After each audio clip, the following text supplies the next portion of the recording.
మద్నూర్ శివార్లోని సోమలింగాల ఆలయంలో భక్తి భావనల సందడి నెలకొంది. మహాశివరాత్రి పర్వదినాన్ని పురస్కరించుకుని ప్రతి సంవత్సరం నిర్వహించే హరినామ సప్తాహ ఈ ఏడాది కూడా ఘనంగా ప్రారంభమైంది. ఆలయ ప్రాంగణమంతా హరినామ ధ్వనులతో మారుమ్రోగుతోంది.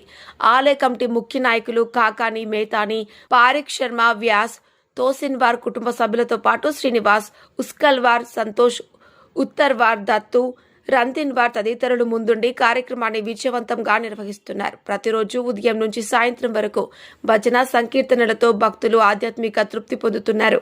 గోపాల్ పంచాల్ ఆధ్వర్యంలో వివిధ గ్రామాల మహారాజులు, భజన మండలీలు పాల్గొని హరినామ సప్తాహ ఆధ్యాత్మికోత్సవంగా మలిచారు. 7 రోజుల పాటు కొనసాగనున్న ఈ సప్తాహాలో నిత్య అన్నదానం నిర్వహిస్తూ భక్తులకు సేవలు అందిస్తున్నారు. గ్రామస్తులతో పాటు పరిసర ప్రాంతాల నుంచి కూడా భారీ సంఖ్యలో భక్తులు తరలివచ్చి కార్యక్రమంలో పాల్గొంటున్నారు. భక్తి భజన నడుమ సోమలింగాల ఆలయం ఆధ్యాత్మిక క్షేత్రంగా మారింది.